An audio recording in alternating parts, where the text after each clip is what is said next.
Praise the lord.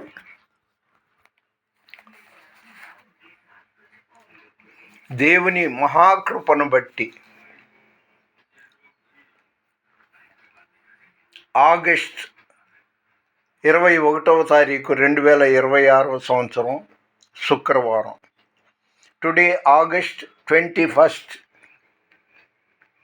Friday 2026 year.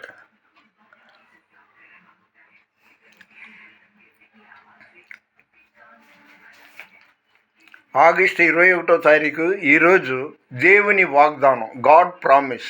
1 Corinthians chapter 15:34.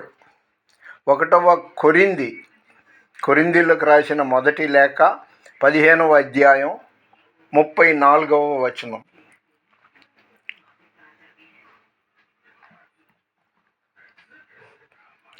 సత్ప్రవర్తన గలవారై మేల్కొని పాపము చేయకుడి.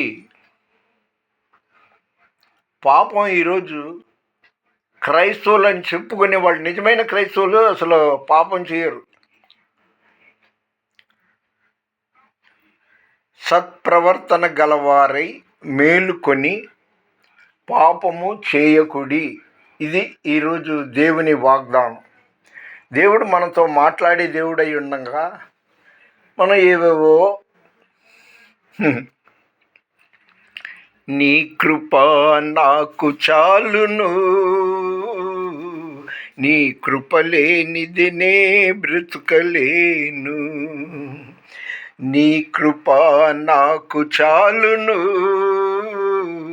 నీ కృప లేనిది నే బ్రతుకలేను, నీ కృప లేనిది నే బ్రతుకలేను. నా జన్మభూమి వికటించగా మారిపోయేనే మరుభూమిగా. నా జన్మభూమి వికటించగా మారిపోయేనే నీ మరుభూమిగా. నీ కౌగిలి నన్ను దాచెనే, నీ త్యాగమే నన్ను దోచెనే. ఆమేన్.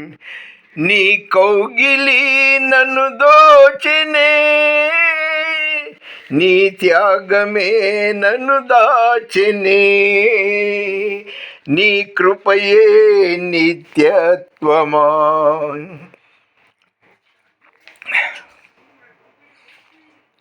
నీ స్వాస్థ్యమే అమరత్వమా.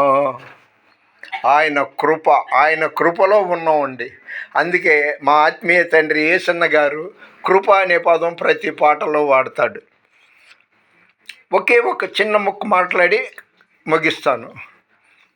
నేను చిన్నప్పటి నుండి యేసు ప్రభు ఫోటోలు ఎక్కడైనా ఆ రూపం కనబడితే నేను దండం పెట్టుకునేవాడిని. యేసు ప్రభు అంటే అంత ఇష్టం. అయితే రోజు రోజుకి జ్ఞానం పెరుగుద్ది.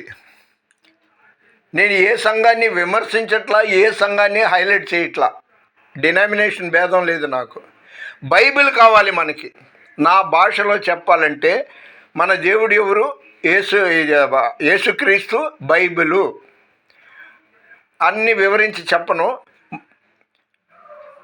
యోహాను 1వ అధ్యాయం 1 నుండి 3-4 వచనాలు చదువుకుంటే యేసుక్రీస్తువే దేవుడని మీకు తెలుస్తుంది. అదేవిధంగా నిర్గమకాండం 5వ అధ్యాయంలో నేనే దేవుడను, మరి ఏ దేవుడు లేడు, మీరు దేని రూపం చేసుకోకూడదు. మీరు చదువుకోండి. నిర్గమకాండం 20వ అధ్యాయం 5-6 వచనాల వరకు చదువుకోండి. దేని రూపం చేసుకోకూడదంట. ఇది యేసు ప్రభు అని ఒక రూపాన్ని చేసుకుని దానికి పెయింట్ వేసి మొక్కకూడదని అర్థం. అలాగే యోహాను సువార్త 4:24లో అనుకుంటా, దేవుడు ఆత్మ గనుక ఆయనను ఆరాధించువారు ఆత్మతోనూ సత్యముతోనూ ఆరాధించవలను. ఈ 3 మాటలు చాలండి. నేను మహామేధావిని, మహాభక్తుడిని కాదు. అయితే వాస్తవం మనం తెలుసుకుందాం. మళ్ళీ చెప్తున్నా, ఏ డినామినేషన్ని నేను హైలైట్ చేయట్లా, ఏ డినామినేషన్ని నేను విమర్శించట్లా. పరిశుద్ధ గ్రంథం, వాక్యమై ఉన్న దేవుడు యేసు ప్రభువు పరిశుద్ధ గ్రంథం. కాబట్టి నా భాషలో చెప్పాలంటే యేసుక్రీస్తు అనగా బైబిలు. రోజు ఆయనతో మనం మాట్లాడాలంటే 2-3 అధ్యాయాలన్నా చదువుకుంటే ఇక యేసుప్రభుని కొలిచినట్టే. ప్రార్థనాపూర్వకంగా న్యూస్ పేపర్ చదివినట్టు కాకుండా ప్రార్థనాపూర్వకంగా చదివితే యేసుప్రభుతో మనం ఉన్నట్టే, ఆయన మన మాటలు విన్నట్టే. అంతేగాని రూపాలు అవి వద్దు అని ఆయన చెప్తున్నాడు. మన వినికిడిలో దేవుడు ఈ కొన్ని మాటలు దీవించునుగాక. దేవుని పరిచర్యలో మీ రత్నం ఫ్రాన్సిస్. God bless you. దయచేసి లైక్ చేయండి, షేర్ చేయండి, సబ్స్క్రైబ్ చేయండి.